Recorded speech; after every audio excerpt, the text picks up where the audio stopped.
Doctor को भगवान का रूप माना जाता है कि अगर कोई डॉक्टर किसी बच्चे की जान बचा सकता है तो उसकी लापरवाही से किसी की जान भी जा सकती है।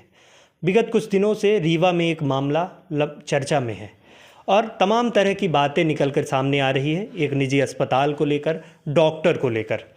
किस तरह का पूरा मामला है, हमारे साथ परिजन हैं, एक बच्चे की, मासूम की जान गई है, जिसको लेकर कुछ दिनों से चर्चा बनी हुई है। हालांकि अस्पताल प्रबंधन ने कल स्पष्ट किया कि बच्चे को लेकर जब उसके अस्पताल में आया गया तब तक उसकी पल्स रेट रुक चुकी थी। हमारे साथ परिजन हैं, मासूम बच्चे के पिता हैं, हम उनसे बात करेंगे कि किस तरह की पूरी परिस्थितियां बनी और किस तरह की बातें हैं। तो पहले तो मैं ये जानना चाहूँगा, क्योंकि आपसे बात कर पाना बहुत मुश्किल हो रहा, मैं समझ सकता हूँ, लेकिन ये जानना चाहूँगा कि किस तरह की परिस्थितियाँ हुई, आप किस तरह डॉक्टर के पास लेके गए और क्या हुआ वहाँ पे?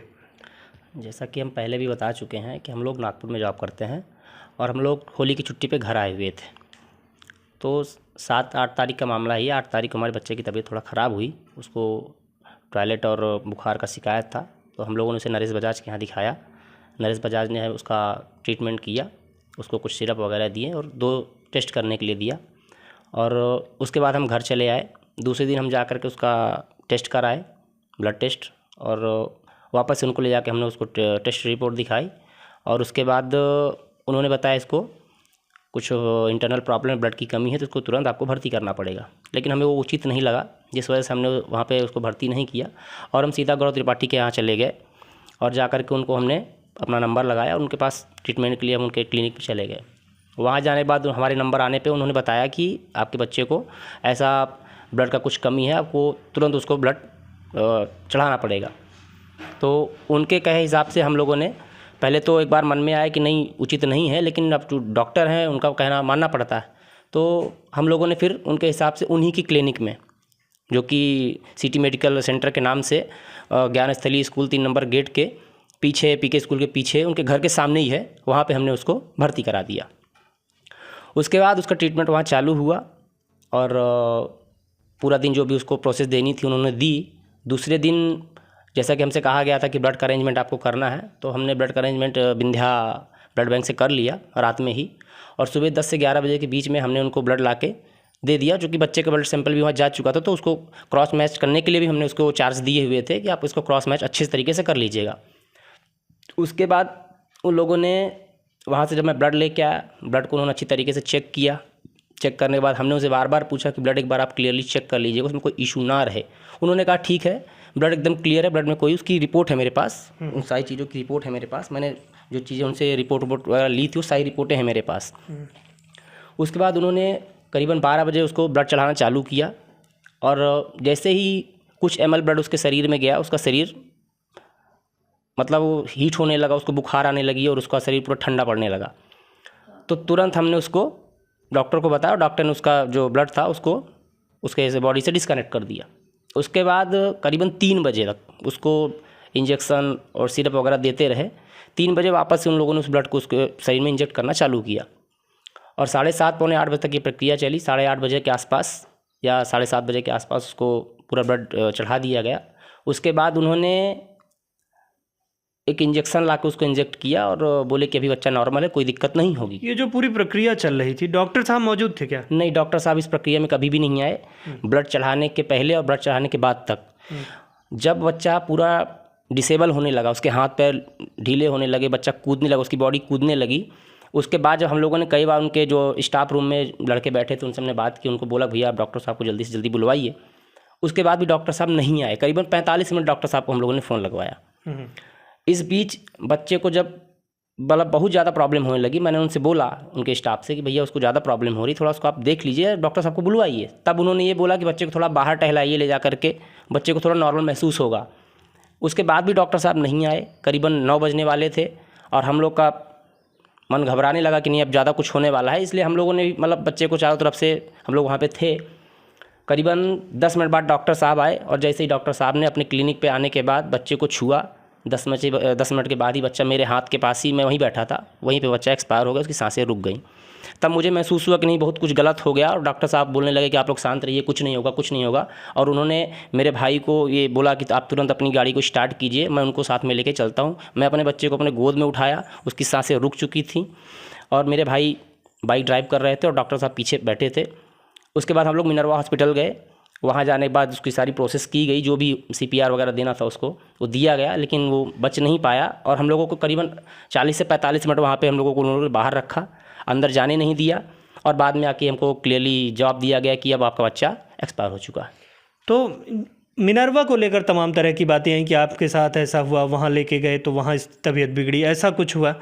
मिनरवा को मैं किसी तरीके से कोई ब्लेम नहीं करना चाहता। क्यों? क्योंकि हमने सारा ट्रीटमेंट इनके गौरव त्रिपाठी के मेडिकल सिटी सेंटर में कराया था। बाकी मिनरवा का इसमें ना कोई हाथ है और ना ही मैं उनकी कोई गलती देना चाहूँगा।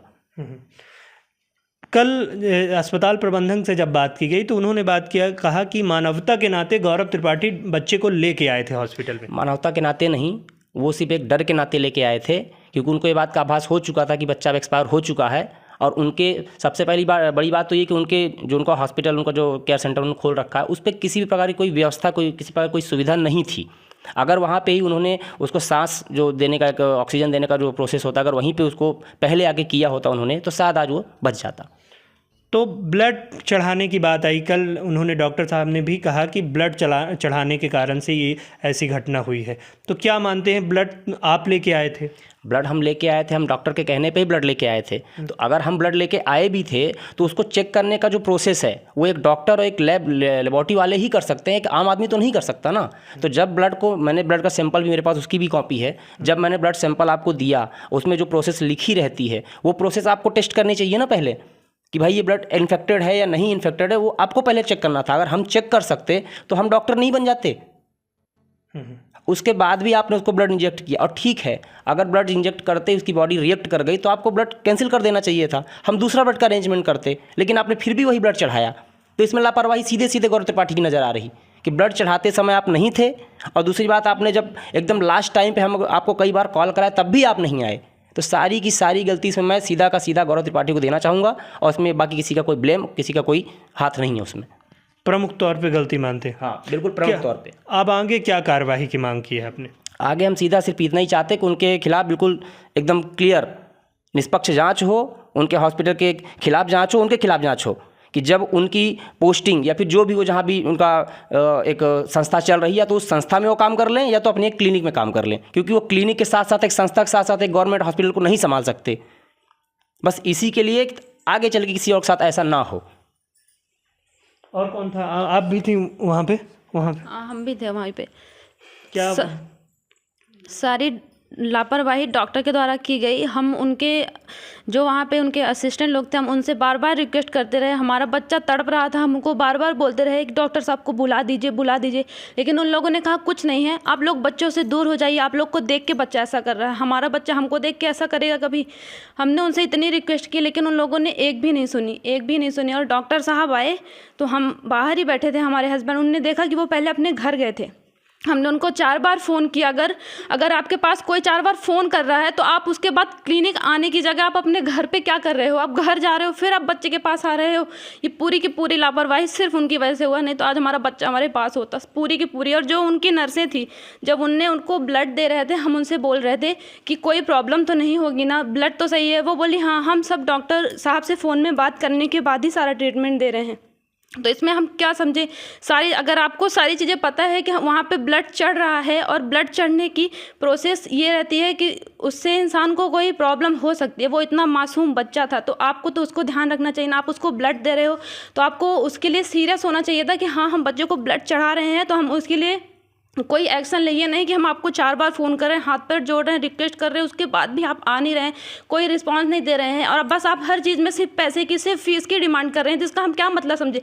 आप पैसे लेने के लिए लोगों की जान ले रहे हैं, बस पैसे लेंगे और लोगों की जानें ले लेंगे। यही करने के लिए उनका क्लिनिक खुला है। वहाँ पर ना तो कोई फैसिलिटीज़ है, कुछ भी नहीं है, सिर्फ पैसे, बस उनको खाना है, सिर्फ पैसे खाया और हमारे बच्चों को उनने जानबूझ के मार दिया। और हम ऐसा चाहते हैं कि किसी और माँ बाप ऐसे ना तड़पे, किसी के साथ ऐसा ना हो, इसलिए उनका वो क्लिनिक तो बिल्कुल बंद होना चाहिए किसी भी तरीके, क्योंकि वो वहाँ पे चलाने के लायक नहीं है, बिल्कुल भी नहीं है। यानी सीधे तौर पे देख सकते हैं कि पूरा परिवार बहुत दुखी है क्योंकि उसने अपने एक मासूम बच्चे को खोया है।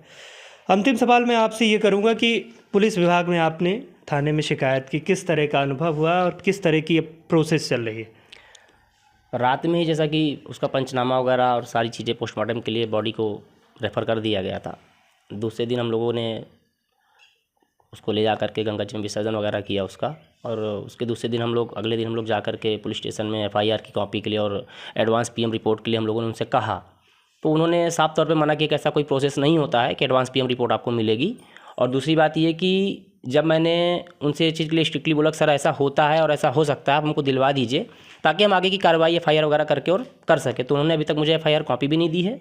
और दूसरी चीज़ ये कि पीएम रिपोर्ट का जो मैटर है तो उन्होंने साफ मना किया हुआ है कि जब तक हमको हॉस्पिटल से कॉपी नहीं मिलेगी तब तक हम आपको कॉपी नहीं देंगे। दूसरी चीज़ ये कि वो चीज़ की जिम्मेदारी आपकी बनती है कि आप जा करके वहाँ से पीएम रिपोर्ट की एक कॉपी हमें ला के दें ताकि हम एफआईआर के लिए उसको उसकी अपील दायर कर सकें।